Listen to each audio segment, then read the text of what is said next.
શરૂ કરીએ છીએ. આપણે જોયું દેવચંદ્રજી મહારાજ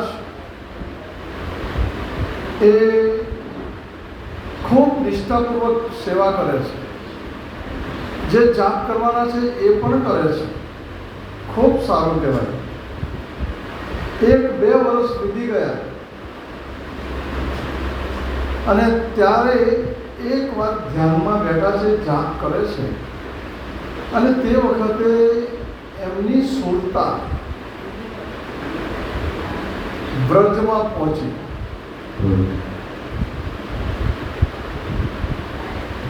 વ્રજની અંદર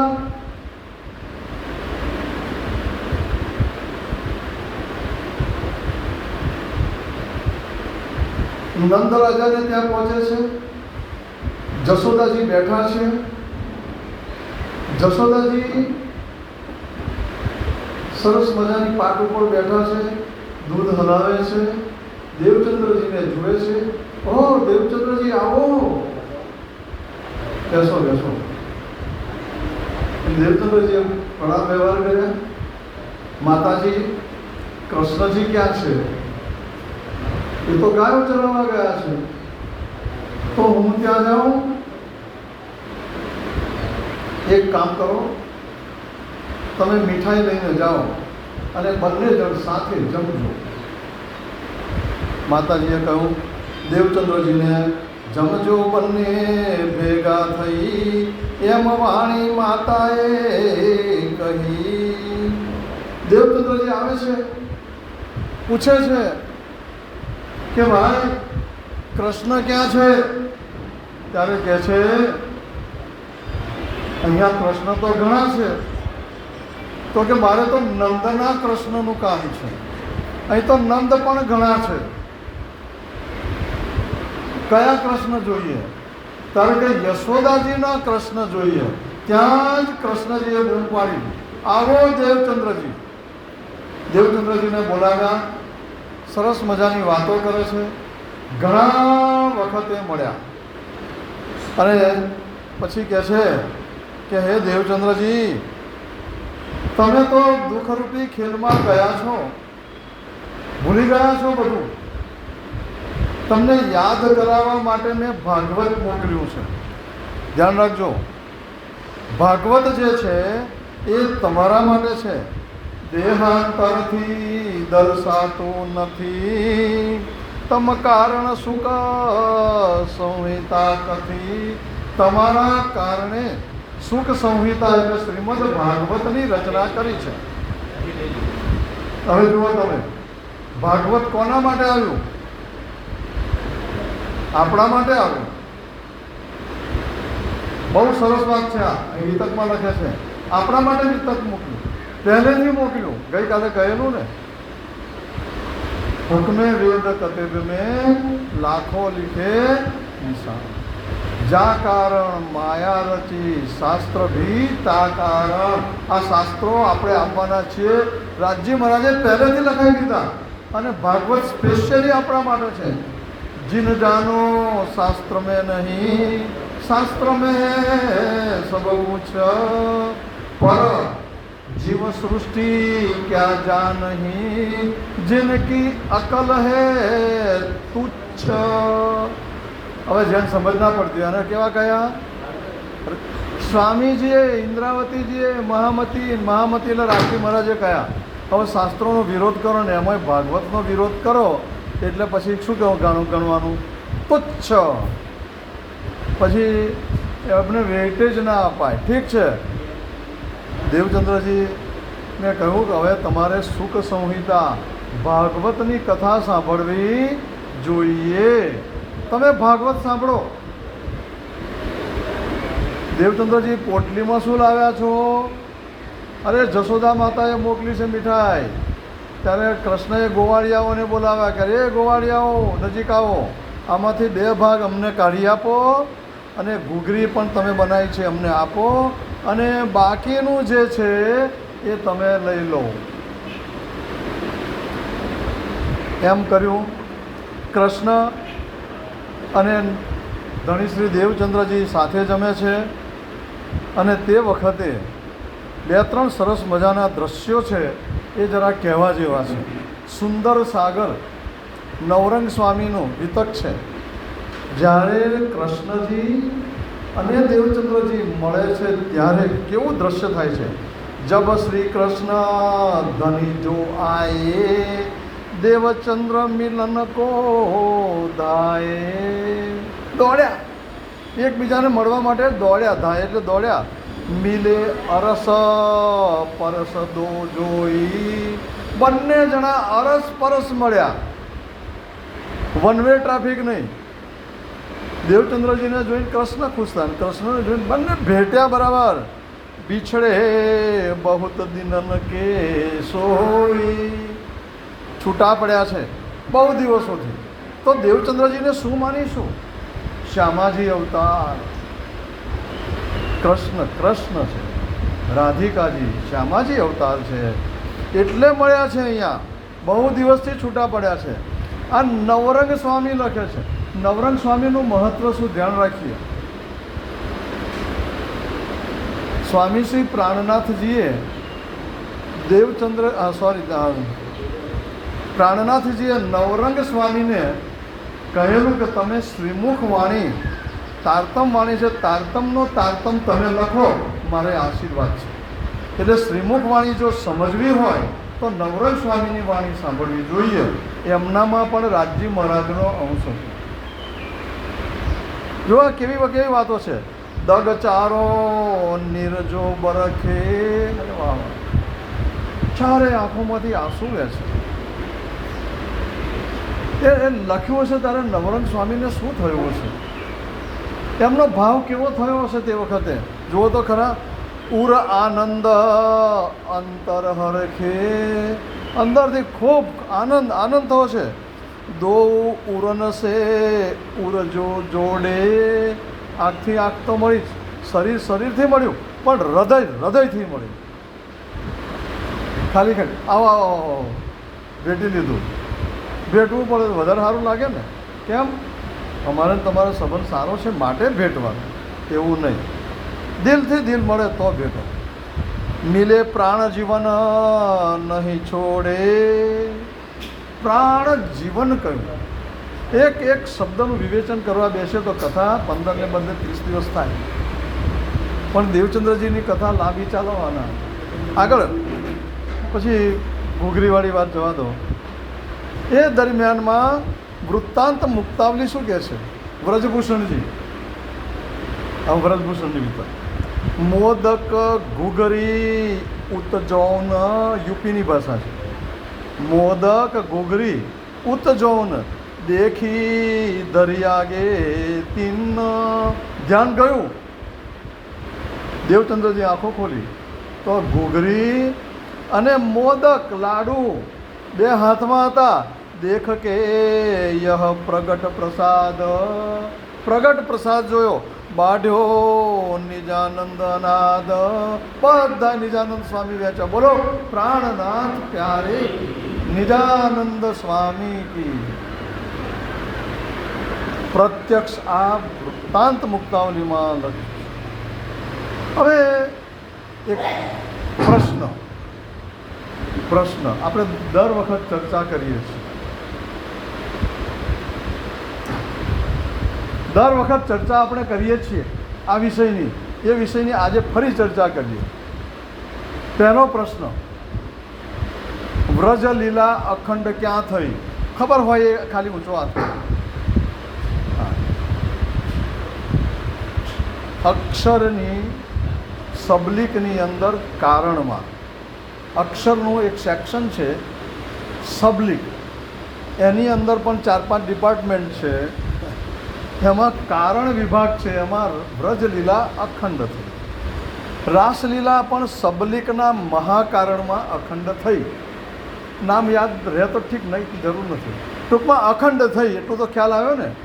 હવે અખંડ કોને કહેવાય ધ્યાન રાખજો. થોડુંક વિશેષ સમજે છે એમના માટે. અખંડ કોને કહેવાય? કે જેમાંથી કશું બહાર જાય નહીં, અંદર કશું આવે નહીં. તો અહીંયા દેવચંદ્રજી કેવી રીતે ગયા? અખંડમાં જાય તો અખંડ ના રહ્યું. જો ચક્રાઈ જશો, યાદ રાખજો, જેને વિતકો સાંભળેલી છે, ચક્રાઓ આવશે. પ્રશ્નો કાઢ્યા છે ને, તમે જવાબ નહીં આપી શકો. દેવચંદ્રજી માટે શું કહ્યું? આવો દેવચંદ્રજી, જશોદા માતા, હવે ચાલો પેસી ગયા, છૂટ, સ્પેશિયલ વીઆઈપી, વીવીઆઈપી છૂટ. પણ આવો દેવચંદ્રજી, દેવચંદ્રજીને કઈથી જશોદાજી ઓળખે? જો પ્રશ્નો તો સામાન્ય થવા જોઈએ, ઇન્ટેલેક્ચ્યુઅલ પ્રશ્ન હોય, આપણને એમ થાય કે ઓહો હો હો હો, આ તો લલ્લુ ભટ્ટે લખ્યું છે, આજકાલના માણસે લખ્યું. બીજી કોઈ વિતકમાં છે? આ છે ને. જુઓ, પહેલાં મેઇન ઓથોરાઇઝ વિતક કરતાં લાલદાસજી શું કહે છે? કહે આઈજી આવો દેવચંદ. હવે લાલદાસજી મહારાજ જ આવો જો દેવચંદ કહેતા હોય તો પછી પ્રશ્ન ઊભો થાય જ. ચાલો બીજા કોઈ છે? તો કે હા, લીલારસ સાગરવાળા કહે છે ભલે આએ દેવચંદ. બોલો, બહુ સારું થયું તમે આયા. વળી પાછા મિહિર રાજચરિત્ર બક્ષી હંસરાજની વિતક છે. દેવચંદ કહાન, દેવચંદ્ર કહા કહીને નિકટ બોલાએ જશોદા માતાએ. જો એકે એક વિતક, તારતમ સાગર, કરુણા સખી, જયરામભાઈ કંસારા, આવો દેવચંદ્રજી ભલે આએ. બોલો હવે, તહાં દેવચંદ્રજી ઠાડે રહે, જશોદાજી કહે વચન આય આરોગો દેવચંદજી, યો પૂછે દેવચંદજી સુકન. લાલદાસજી વિતકમાં છે, ચોથું પ્રકરણ, ચોપાઈ નંબર છે જ. બધું તમારે લખવાનું નથી એટલે નહીં, કોઈક લખતું હોત તો બોલો. હવે તમે જુઓ, હજી એક બાકી રહ્યું, છેલ્લી પંજાબની વિતક, દિન ભિખારીની. એમાં લખે છે આવો જી પ્યારે દેવચંદ્ર, યો કહ ચોકી પર બિઠા લિયા. કોઈએ આ સિવાય શબ્દ વાપર્યો નથી. આવો દેવચંદ્ર કે તો પેલું સબલિકના કારણનું અખંડ ન કહેવાય એમ મારું સિદ્ધાંત પ્રમાણે માનવું છે. તો શું બીજી દલીલ? જો અહીંયા તમને કેટલાકને એવું લાગશે કે આ વધારાનું સ્ટોરી કયા વગર વધારાનું કેમ કહે છે. વડોદરાનો સુંદરસાદ પ્રબુદ્ધ છે એવું ઘણી લોકો ચાલે છે. વડોદરાના સુંદરસાદ બહુ જાણકાર છે એમ સમજીને બધા ચાલે છે. તો સમજદાર તો હોવા જોઈએ ને. આવો પ્રશ્ન કોઈકને પરીક્ષા નહીં કરવી, પણ પૂછવો નહીં, પણ ધ્યાનમાં રાખવું. કોઈની પરીક્ષા ના લેવાય. આપણા આ ધર્મ પરીક્ષા લેવાનો નથી. ઠીક, તો પ્રશ્ન બીજો ઊભો થાય કે આ પછી આવા પ્રકારનું સમાધિ લાગી કેવી રીતે ને ઘૂઘરી ખાધી એનું શું? એ તો વિચારવું પડે ને. એ તો કંઈ ખોટું છે નહીં. બીજો વિષય હવે શરૂ કરીએ છીએ, નવો. મારો બંગલો 50 કરોડનો છે. કરોડનો નથી, 50 કરોડનો છે. અને નારાયણભાઈનો 25 કરોડનો છે. એમનો મારા કરતાં ઓછો બતાવવો પડે ને મારે. 25 કરોડનો. હવે ક્યારેક મારા ત્યાં મેદની પ્રસાદ આવ્યા અને મારા સંબંધ હતો, પણ હવે મેદની પ્રસાદ રસ્તા મળે. એક કામ કરો ને, મારા વિશે જાણવું હોય, મકાન વિશે જાણવું હોય તો નારાયણભાઈ ત્યાં જઈ આવો. હું સમૃદ્ધ માણસ, હું બીજાને ત્યાં મોકલું? રાજજી મહારાજ સામર્થ્યવાન, અને એ અક્ષરની અંદર થયેલી અખંડની લીલામાં દેવચંદ્રજીને મોકલે. કોકના ઘરમાં ભલે એમનું બાલ સ્વરૂપ છે, છેવટે તો અલગ છે ને, તો શા માટે મોકલે? કેમ પોતે ન કરે? તો એનો જવાબ એ છે કે રાજજી મહારાજે દેવચંદ્રજીને સ્વયં ભાગવત કથા સાંભળવા માટે આ બધું કર્યું છે. આ એનો જવાબ. રાજજી મહારાજને તો બધું ઊભું કરવામાં તો કોઈ પ્રશ્ન નથી આવતો. એટલે દેવચંદ્રજીએ આ જે કંઈ જોયું અને જે કંઈ અનુભવ્યું એ લીલા રાજજી મહારાજની છે. એમાં કોઈને લેવા દેવા નહીં, અક્ષરને નહીં. ચોખ્ખી ચટવાત. આવું મારું માનવું બનેલું છે. તેમ છતાંય કોઈ વિદ્વાન તમારા સંપર્કમાં આવે અને કોઈ જવાબ બીજો આપે તો પછી આપણને સ્વીકારવામાં વાંધો નથી. આ રીતે ચાલે. ઠીક, આગળ દેવચંદ્રજીને તો રાજજી મહારાજનો આદેશ થયો, કૃષ્ણજીનો આદેશ થયો કે ભાગવતની કથા સાંભળવી છે, તો એકાદ વર્ષ રહ્યા ત્યાં આગળ. અને ભાગવતની કથા આપણી જેમ ચોમાસું આવે ને કેવા ફણગા ફૂટી નીકળે, એવું આપણે ચોમાસામાં વિતક ફૂટી નીકળે અને વળી પાછા સાંભળી રહીએ ફરી આવતા વર્ષે. ત્યાં ભુજનગરમાં ભાગવત કથા થાય પણ વર્ષમાં એકવાર થાય. હવે દેવચંદ્રજીને તો વિચાર થયો કે આ ભાગવત તો મારે માટે છે, 12 મહિના કથા થતી હોય ત્યાં જવું જોઈએ. તપાસ કરતાં ખબર પડી કે નવાનગરમાં જામનગરની અંદર ભાગવતની કથા 12 માસ થાય છે. બહુ મોટું શહેર છે. દેવચંદ્રજીએ વિચાર તો કર્યો છે સારો એવો વિચાર કર્યો અને પછી મનમાં ચાલ્યું કે હવે ભાગવત કથા સાંભળી. ઘર છોડીને નીકળી ગયા. હવે તો ટેવ પડી ગઈ. પહેલાં છોડીને નીકળી ગયા, હવે છોડીને નીકળી ગયા. પહેલાં મા બાપને છોડ્યા, હવે બૈરીને છોડી દીધી. આપણી ભાષામાં કહું છું, બૈરી ના બોલાય આપણે. પત્નીને છોડીને ગયા. પછી મતુ મહેતા અને કુંવરબાઈને અને પછી નીલબાઈને ખબર આપી હું જામનગરમાં છું અને એ લોકો ત્યાંથી પાછા વેચી સાટી અને જામનગર આવ્યા. આજે જે ઘર છે એ દેવચંદ્રજીનું રાજ મંદિર છે, એ એમનું ઘર છે. આ માઇકને લીધે મારે ભુજ ને જામનગર ભેગા થઈ ગયા. એટલે આ જામનગરમાં આવ્યા. હવે તપાસ કરી જામનગરમાં કે ભાઈ ભાગવત બધે તપાસ કરી જોઈ. અને તપાસ કરતાં કરતાં એમને એમ લાગ્યું કે શ્યામજી દેવના દેવળની અંદર કાનજી ભટ્ટ સારામાં સારી ભાગવતની કથા કરે. 6-12 મહિના ફર્યા છે અને બધાને ટેસ્ટ કર્યો હશે અને પછી નક્કી કર્યું કે અમારે ત્યાં લગ્ન છે એટલે આ રસોઈયાને રસોઈ બનાવવા બોલાવે. આપણે આવું કરીએ છીએ ને. દેવચંદ્રજી તો અધ્યાત્મના ટેસ્ટી હતા. કાનજી ભટ્ટ બેસ્ટ. ચાલો એમની કથા સાંભળો.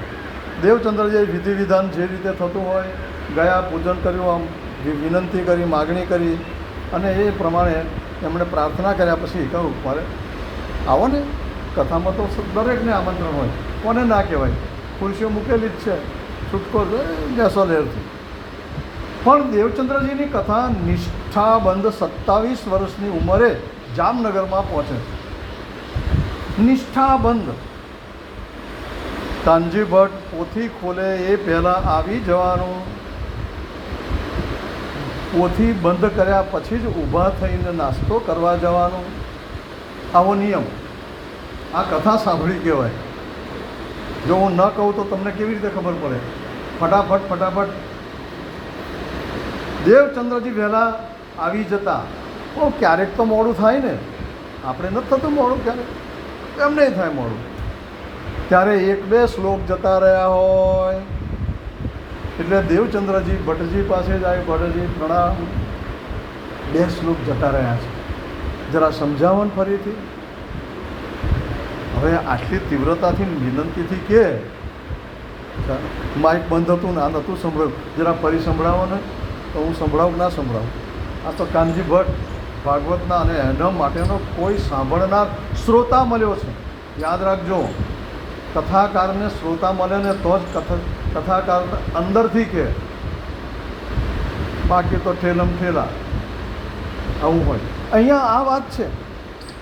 ભટ્ટજી ખોલે, સમજાવે. દેવચંદ્રજી ખુશ. એટલે ક્યારેક પછી એવું બન્યું ક્યારેક દેવચંદ્રજી મોડા આવે તો ભટ્ટજી જે શ્રોતા હોય એમ જોડે વાતો ચાલે, કંઈક ને કંઈક વાતો કરે. આ મોદીનું શું થયું, ફલાણાનું શું થયું, ખ્યાલ આવે છે? આ બધી આડી અવળી વાતો કરે. અને પેલા દેવચંદ્રજી આવે એટલે કથા શરૂ થાય. હવે શ્રોતાઓ કે ડફોર થોડા હોય. આ દેવચંદ્રજીને આયા પછી શરૂ કરે છે અને અમે અમારી જોડે આડી અવળી વાતો કરે છે ને અમે મોડા આવ્યા તો કોઈ દાડ અમારી રાહ જોઈ? હક તો કરે, સ્વાભાવિક છે ભાઈ. પછી તો બહુ ટાઈમ થયો એટલે બધા ભેગા થયા અને બધા જો એક વાત છે, એ જમાનાની અંદર કથા સાંભળવા માટે સામાન્ય માણસ કોઈ નહોતો આવતો.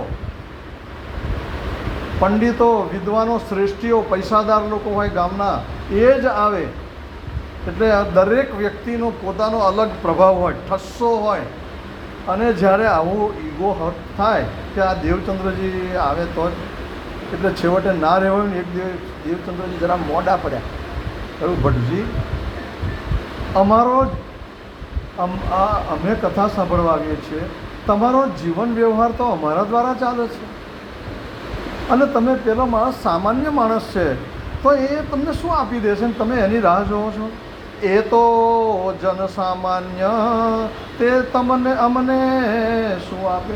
ભટજીએ કહું વાત સાચી છે, તમે બધા સમૃદ્ધ માણસો, તમે મને આપો છો ને મારું જીવન ચાલે છે, એ સામાન્ય અમને શું આપે? પણ તમને ખબર છે કે હું કથા કોના માટે કરું છું?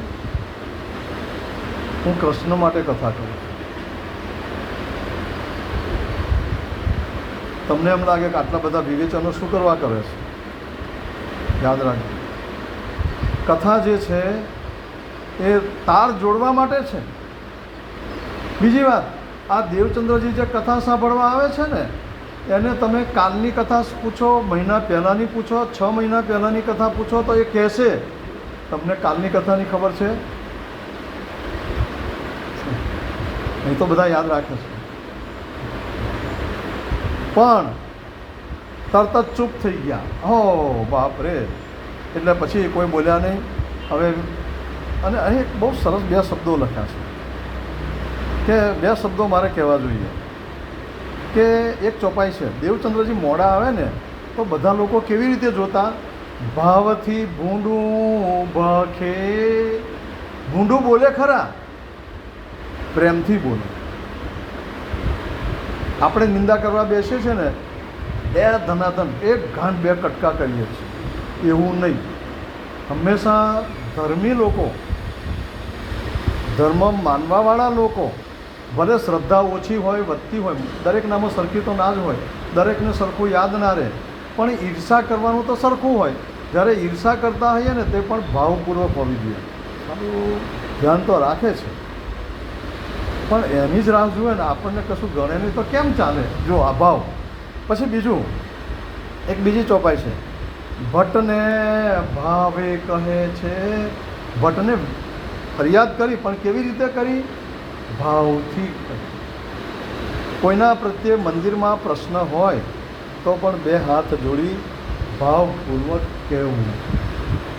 આ 2 ચોપાઈઓ લલ્લુ ભટ્ટની બહુ સરસ. હવે પેલા લોકો તો કંઈક ને કંઈક દોષ શોધવા માંડ્યા. એમાં એક સરસ મજાનો દોષ મળી ગયો. આ દેવચંદ્રજી 11 જમે છે, 12નો ઉપવાસ કરે છે.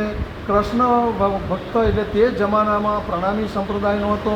વૈષ્ણવ લોકો આજે પણ 11 ભૂખ્યા રહે, 12 જમે, 12 પારણા કરે, આવો નિયમ. હવે લોકોને ખબર પડી કે આ દેવચંદ્રજી 11 જમે છે ને 12 જમતા નથી. આ તો ઉલટું થયું. હા, હવે બરાબર પકડાયું કે છે. અને જઈને ભટ્ટજીને મળ્યા, પ્રેમથી પૂછ્યું, ભટ્ટજી અમને કોઈ વાંધો નથી, તમારો પ્રિય શિષ્ય હોય એમાંય વાંધો નથી, પણ એમને બોધ જુદો આપો છો ને અમને જુદો આપો છો, એ કેમ ચાલે? ભટ્ટજી તો શું થઈ જશે. અને અમે સૌરાષ્ટ્રની ભાષા બહુ મીઠી, હા કે ખરી ને, બહુ મીઠી. એટલે શું છે ભાઈ? ત્યારે કહે છે તમારો પ્રિય શિષ્ય 11 જમે છે ને 12 લાંઘા કરે છે, ઉપવાસ કરે છે. ભટ્ટજી શું બોલે? ના હોય. એટલે કહે છે, તોય પણ એમણે કહ્યું, લાલદાસજી મને શું કહે છે? જોવે કરે શું સમજ કે. ભાઈ એ કંઈક કરતો હશે ને, સમજપૂર્વક કરતો હશે. ફેર પૂછ કે દેવું, ખબર પૂછીને કહું. જો ભટ્ટજી જવાબ ના આપી શકે એટલામાં દેવચંદ્રજી આવી બેસાડ્યા. બધા લોકો આમ ઠાવકા થઈને બેસી ગયા. કેવા બેઠા છે, તો વિચાર કરો કે આ જોઈએ તો કેવી મજા આવે છે આજે દેવચંદ્રજીની. હવે બિચારા ભટ્ટજી શું કરે?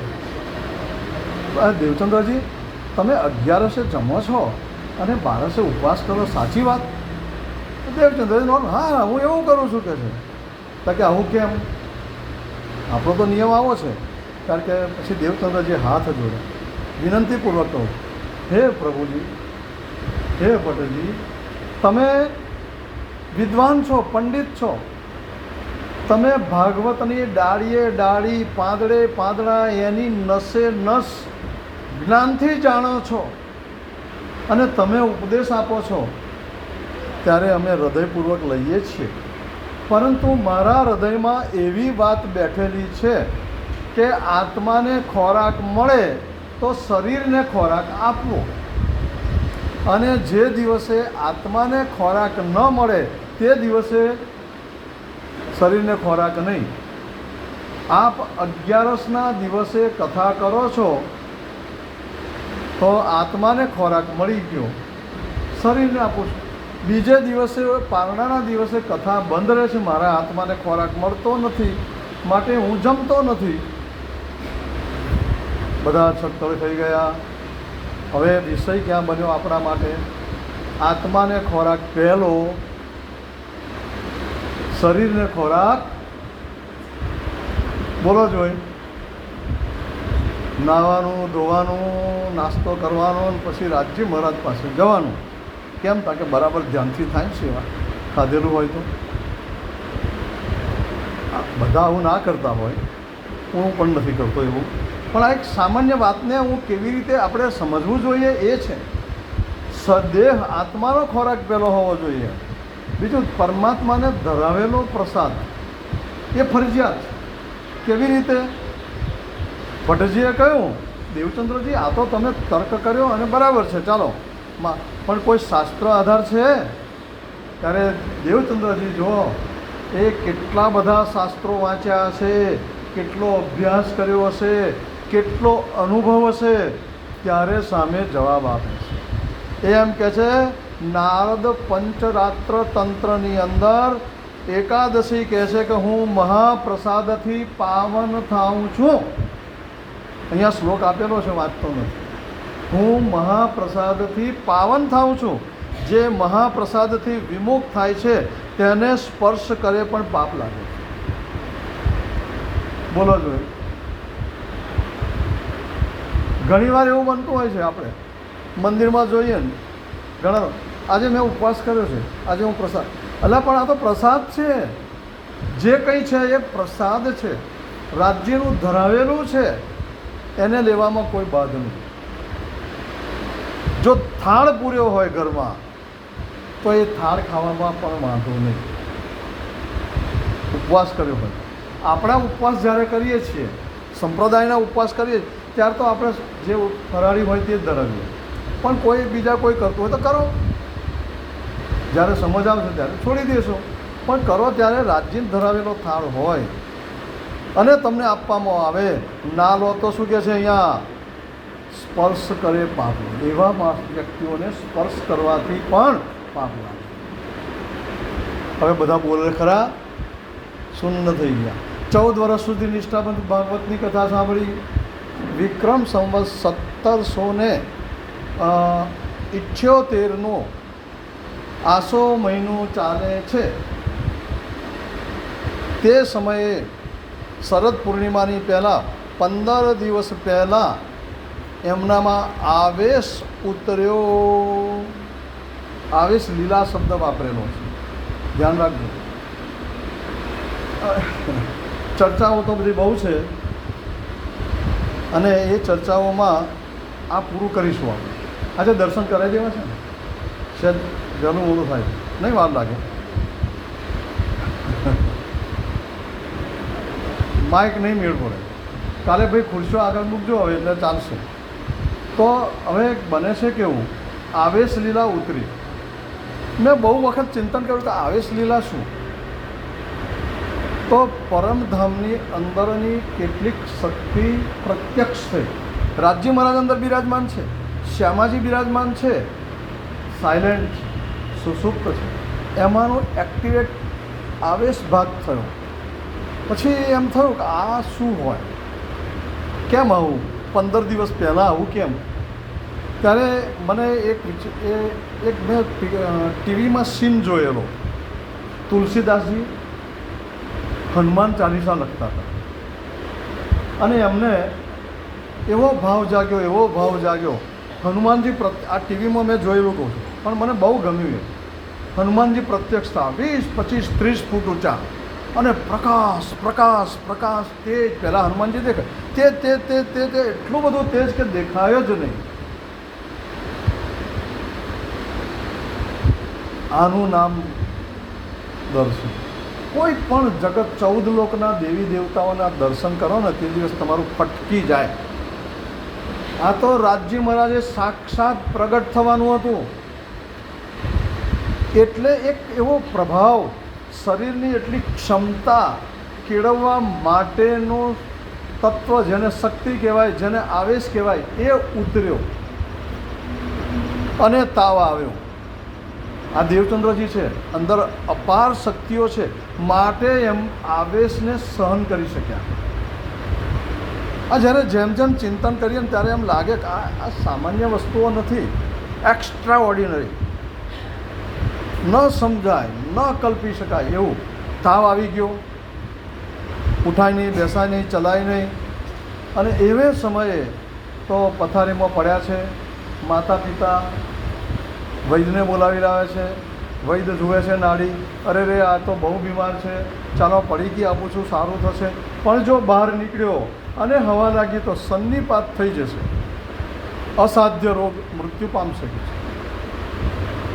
ત્યારે કુંવરબાઈ બોલ્યા, એ કથામાં ગયા વગર રહેશે નહીં. ત્યારે વૈદ્ય કે મારી પડીકી પાછી આપી દો, આ તો મારું નામ બગડે કે હમણાં દવા આપેલી મરી ગયો. આજ તો મરી ગયો હોય તો 3 દાડા દવાખાનામાં રાખી મૂકે વેન્ટિલેટર ઉપર, અને પછી કે આ ડેડ બોડી લઈ જાઓ. અમે બહુ પ્રયાસ કર્યા પણ અમારે સફળ ના. આજના ડૉક્ટરો પાછલા વૈદ્યો સહેજ પણ પોતાનો દર્દી નિયમ ન પાડે તો દવા ના આપે. પોતાના દવા ઉપર કેટલો આત્મવિશ્વાસ. આ પરિસ્થિતિ, લાવો દવા પાછી. ત્યારે મતુ મહેતા કહે છે, હે વૈદ્યરાજ, અમે કાળજી રાખીશું, એને કથામાં નહીં જવા દઈએ તો હું ચિંતા કરીશ. દવા આપી, પડીકી ખાધી. વૈદ્ય ગયા, સમય થયો કથાનો, અને માથું બાંધ્યું. ઠંડી લાગી, તાવ આવતો, માથું બાંધ્યું, હાથમાં લાકડી લીધી. 40મું વર્ષ બેઠું, શરદ પૂર્ણિમાનો દિવસ, ધ્યાન રાખજો, 14 જન્મ, 40મું બેઠું, શરદ પૂર્ણિમાનો દિવસ છે. સવાર થયું, અરે હું તો જઈશ. મતુ મહેતા કે ના જવાય નહીં. બારણું બંધ કરી દીધું, બહારથી સાંકળ દઈ દીધી. સાંકળ તો ખબર પડે ને, સાંકળ દઈ દીધી. અને દેવચંદ્રજીએ અંદરથી દમ પછાડા. અંદર કુંવરબાઈ, બહાર મતુ મહેતા.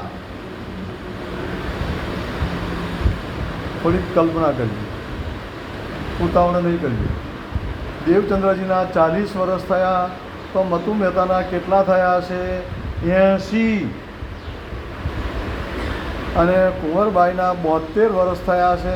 અને તોય આ છોકરાને આજીજી કરવાની, બાપા નહીં જા, નહીં જા. મા બાપને સાચવવાના હોય 80 વર્ષની ઉંમરે, એને બદલે મા બાપ છોકરાને સાચવે છે. તારે નથી જવાનું. દેવચંદ્રજીએ નાના છોકરાની જેમ જવાનો નહીં જવા દો તો મરી જઈશ. ત્યારે મતુ મહેતા અંદરથી કહે છે, મતુ મહેતા કહે, સાંભળો, દેહ રખો છે ધર્મ, શરીર સારું હશે તો ધર્મ થશે. તારે કહે છે કે નહીં, શ્રીજી કહે સમજ્યા નથી, ધર્મ રખવો છે. ધર્મનું પાલન કરીશું તો દેહ રહેશે. ધર્મો રક્ષતી રક્ષિત.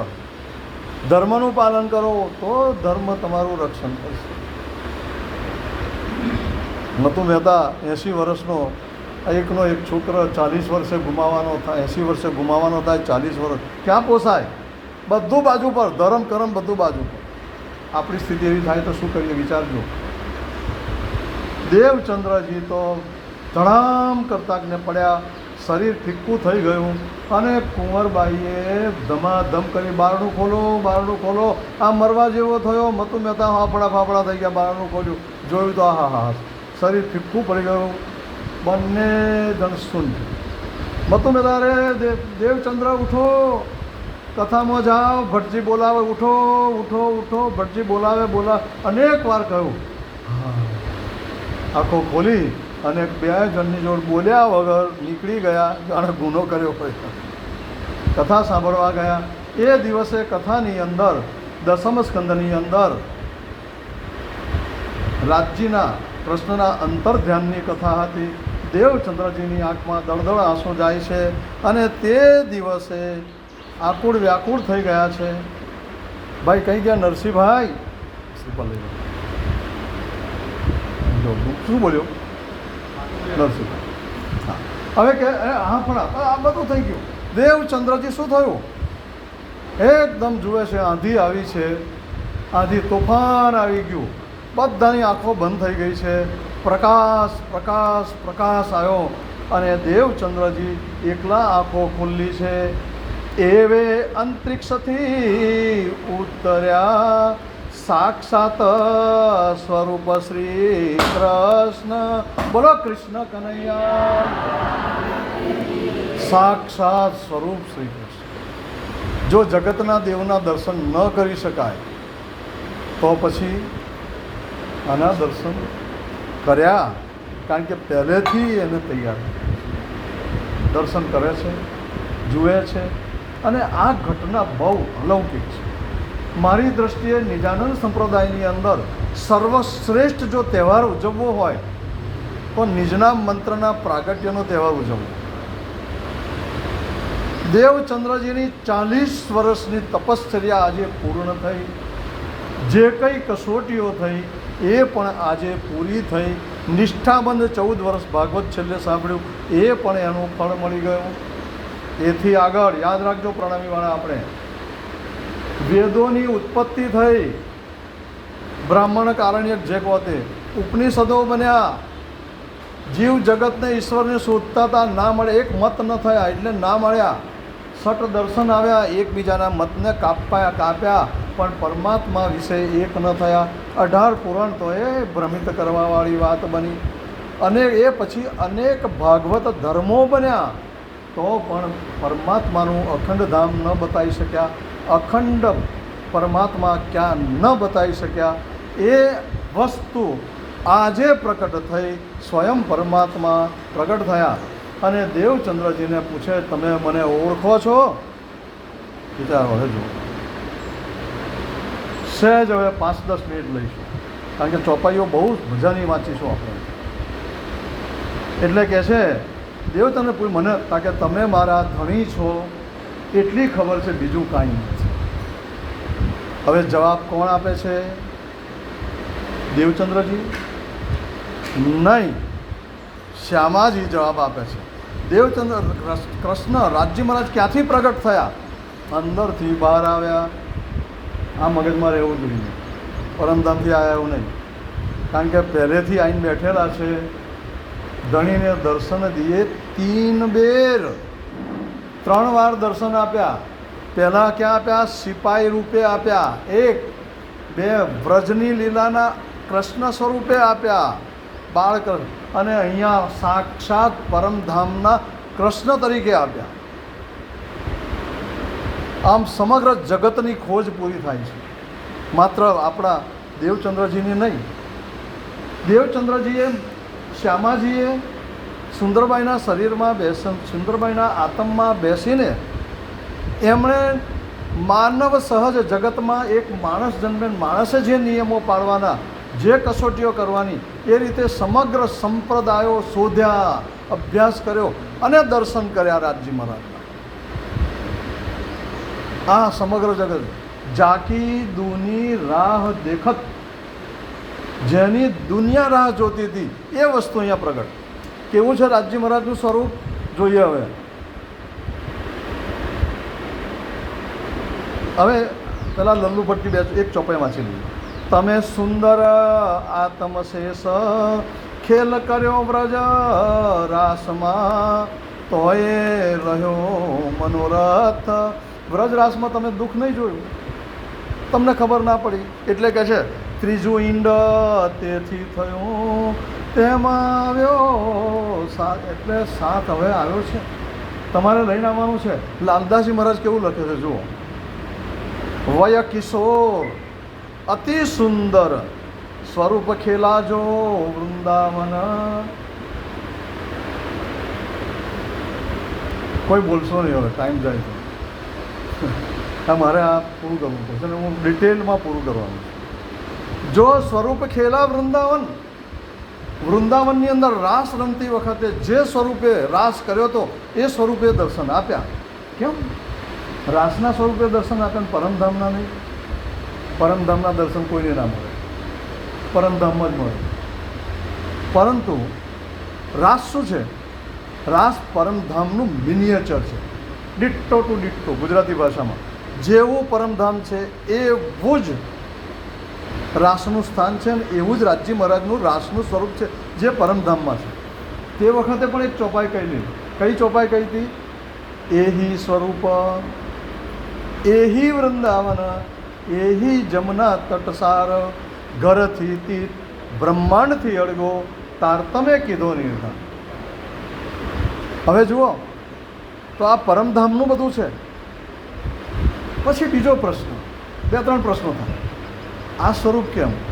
હવે ઘણીવાર એવું બને કે અત્યારે તમારે ધોતિયા જબ્બામાં જુઓ છો અને ઘેર આવો તો પાયજામા જબ્બો પહેરેલો હોય, તો તમે મને જે ડ્રેસમાં જોયો છે એ ડ્રેસમાં જુઓ તો તરત ઓળખી જાઓ કે ના ઓળખી જાઓ, પણ થોડુંક જરા વિચારવું પડે કે સારું કંઈક જુદું લાગ્યું, પછી કે હા હા બરાબર. એટલે રાજી મહારાજે શ્યામાજીને વ્રજરાસની યાદ અપાવવા માટે રાસનું સ્વરૂપ આપ્યું. રાસનું સ્વરૂપ ક્યાંનું છે? યાદ રાખજો, ગોખી રાખજો, પરમધામનું છે. ચોપાઈ આપો ને એમને શું કરો સ્વીકારીએ? અમે કંઈ જઈએ એવા નહીં, લોકો બધું બહુ ના પાડે છે, રાસ મારવાનું નહીં, નામ નહીં કરવાનું. ચોપાઈ આપો. શૃંગાર ગ્રંથ પહેલું પ્રકરણ 53, પહેલું બીજું પ્રકરણ 52 કે 53મી ચોપાઈ છે. શૃંગાર ગ્રંથ યાદ રાખજો, પહેલું બીજું પ્રકરણ. અને એમાં કહે છે સાતો સ્વરૂપ શ્રીરાજ કી વર્ણન કીએ મેં શિરલે. રાજી મહારાજના સ્વરૂપ સાહેબમાં 7 સ્વરૂપનું વર્ણન છે. મહામતી કહે છે કે હું વર્ણન કરું છું જવાબદારી પર. શિરલે 2 રાસ 5 અર્શ અજીન બોજ નદી આ શિર સ્વરૂપ. રાસમાં 2 શૃંગારનું વર્ણન અને બાકીનું પરમધામનું વર્ણન. એમાં 3 રાજી મહારાજના શૃંગાર સાગરમાં અને 2 શૃંગારમાં. 7 સ્વરૂપ શ્રી રાજ કે. તો પછી રાસનું સ્વરૂપ થયું કે નહીં રાજી મહારાજનું? જો સ્વરૂપ ખેલા વૃંદાવન, પણ એને કેવી રીતે તમે નકારી શકો? ઠીક, આગળ કહેશે દેખ શ્રી દેવચંદ્રજીને કહ્યા જૈસી ગવાહી દઈ. દેવચંદ્રજીએ પોતાનું હૃદય છે પ્રમાણે બોલ્યું. 40 વર્ષનો અનુભવ છે. બોલ્યો તુમ હમારે ખાવંદ. ખાવંદ એટલે ધણી. ખબર નહીં ક્યારે રાજ્ય આગળ જઈને બોલો તો ખરા, તમે અમારા સાચા ધણી છો એટલું બોલી તો જોજો. એતા જાનત હે હમ. હું એટલું જ જાણું છું તમે મારા ધણી છો. આપકો પહેચાનત હો કોણ કહા સે આયે. તો તમે પોતાની જાતને ઓળખો છો? જો જે પેલા વેદોના ઉપનિષદોના પ્રશ્નોના જવાબ સ્વયં પરમાત્મા. વિવેચન તો બધું બહુ થાય, પરમાત્માની સમજ કોણ આપે? સ્વયં પરમાત્મા. ત્યારે દેવચંદ્રજીએ તો વળી પાછું એને પુનરાવર્તન હમ ઇતના જાનત હે જો ધની હમારે. તમે અમારા ધણી એથી વધારે કાંઈ ખબર નથી. જુઠ્ઠું ના બોલો. અરે રાજ્ય આગળ બોલાય જુઠ્ઠું? આગળ ઠીક. કહ્યા તુમ એતા હી જાનત અબ બતાવે હમ. આટલું જ જાણો છો ને? અબ બતાવે હમ. સ્વયં રાજ્ય મહારાજ બતાવે છે. આપણે કોણ છે? રાજ્ય મહારાજ બતાવે, બીજું કોઈ ના બતાવી શકે. તુમારા નામ બાઈ સુંદર ખેલે તુમ બ્રજ રાસ મેં મનોરથ પૂર્ણ ના ભય એ તીસરા હુઆ તીન સે. આ ત્રીજો બ્રહ્માંડ થયો. ત્રીજા બ્રહ્માંડની વાત વચ્ચે ક્યારેક કરી લઈશું. હવે શું રાજ્ય મહારાજ આદેશ આપે છે? ધ્યાન રાખજો દેવચંદ્રજીને. ઘણા લોકો ગેરસમજ કરે છે, નહીં કરવી. અબ સાથ સબ બુલાય કે આવો અપને ધામ. સુંદર સાથને બોલાવીને આવવાની જવાબદારી કોને સોંપે છે? શ્યામાજીને. યાદ રાખજો. ધની વે સાથ કહા હે. સરળ. હે ધણી, આટલી મોટી દુનિયાને 12,000 સખીઓ ક્યાં હશે કે છે? કહ્યા મેં ભેજો તમારમાં, હું જ મોકલીશ. બોલો, દેવચંદ્રજી જીવન દરમિયાન જામનગરની બહાર ગયા નથી. જેટલી બ્રહ્મસૃષ્ટિઓ હતી એટલામાં બધીને મોકલી છે ત્યાં. દેવચંદ્રજીએ જવું નથી પડ્યું. અને દેવચંદ્રજીને શક્તિ આપેલી કે આ બ્રહ્મસૃષ્ટિ, આ નામ જોગ ઓળખવાની પણ શક્તિ આપેલી. અને બીજી વાત, એમને ચમત્કાર કરવાની પણ શક્તિ આપેલી. આગળ, યહ ભાગવત કાગદ તુમારા. તો ફરી ભાગવત આવ્યો. કોણ કહે છે? લાલદાસજી મહારાજ. લાલદાસજી મહારાજને સાક્ષાત મહામતી માનનારા, પ્રાણનાથજી માનનારા, એમને સમજવું જોઈએ કે આ ભાગવત તમારા કાગળ છે. એ ખુલે કલામ, પરમધામના વચનો એમાંથી ખુલશે. ઓર કોઈ ના ખોલ શકે જો ખલક આમ, સામાન્ય પ્રજા નહીં ખોલી શકે. પછી અહીંયા બીજા બધા બહુ છે. તબ પછી રાજજી મહારાજને પૂછે કે રાજજી મહારાજ હવે ક્યાં જવાના? બહુ ટેકનિકલ પ્રશ્ન. આપણે હોય તો જુદું માટે હવે ક્યાં જવાના? ત્યારે રાજજી મહારાજ પણ જવાબ બહુ પરફેક્ટ આપે છે. એ કહે હા, આય કે બેઠે, હા તુમારે અંદર આકાર મેં આય કે બેઠે હમ, હું તમારા હૃદય કમળમાં આવીને બેસીશ. અર્થાત જાગ્રત રૂપે બેસીશ. પહેલાં હતા જ પણ સુસુપ્ત. તબ મોકો કહા પૂછના, એ કહે તારતમ બીજ વચન. તારતમના બીજ વચનો કયા? બીજ, બિયારણ. મકાઈનો છોડ ને મકાઈનું ડૂંડું નહીં, મકાઈની અંદર એક દાણો. ધ્યાન રાખજો, બીજ હોય એને બીજ કહેવાય. તો પછી નિજાનંદ સંપ્રદાયનું બીજ શું? નિજ નામ શ્રી કૃષ્ણજી અનાદિ અક્ષરાતીત. આ બીજ છે. પછીથી આગળ જતાં એ બીજને સહેજ ખોળ ખાતર કરવાનું. 6 ચોપાઈનો મંત્ર આપણો એ તારતમ બીજ મંત્ર છે, એથી ઓછો નહીં. આગળ બે બીજ વચન બે ત્યાં કહ્યા, જે કહે છે તારતમ. વાહ વાહ, એકદમ અદૃશ્ય થયા. વાતાવરણ હતું એવું થયું. દેવચંદ્રજીની આંખો ખુલી. હૃદયની અંદર આનંદ આનંદ આનંદ, સંતોષ સંતોષ, શાંતિ શાંતિ શાંતિ થઈ ગઈ. કોઈને કશી ખબર પડી નહીં. દેવચંદ્રજીના જીવનનું ધ્યેય પૂરું થાય છે. કથા સાંભળવાનું હવે કોઈ જરૂર નથી. ભટ્ટજીને યથાશક્તિ દાન દક્ષિણા આપે છે અને પછી જ્યાં પોતાનું ઘર છે ત્યાં ચર્ચા શરૂ કરે છે. મારી પાસે એક સરસ મજાનું હતું પણ હવે સમય નથી કહેતો કે રાજજી મહારાજે જ્યારે દર્શન આપ્યા ત્યારે રાજજી મહારાજનું સ્વરૂપ કેવું હતું એ નવરંગબાઈએ લખેલું છે, પણ હવે જવા દઈએ છીએ. તો ચોપાઈ દોહરાઈ લઈએ આપણે. અને સમયની દ્રષ્ટિએ સમય બરાબર ચાલે છે. અને પ્રફુલ્લિત મન પોતે થયા, ઉઠી આવ્યા આસન. બહુ પ્રફુલ્લ થઈ ગયા અને પોતાને ઘેરાવે છે આસન.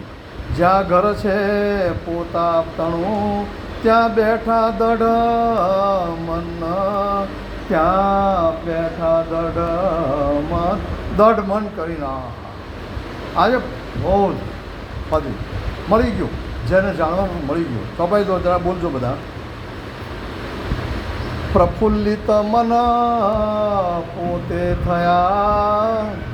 બોલો, પ્રફુલ્લિત મન પોતે થયા, ઉઠી આવ્યા આસન.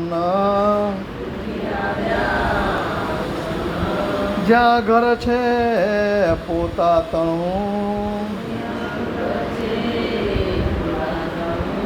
ત્યાં બેઠા દઢ મન. ત્યાં બેઠા દઢ મન. બોલો શ્રી પ્રાણનાથ. ત્યાં કૃષ્ણ કનૈયા લાલ પ્રણામ.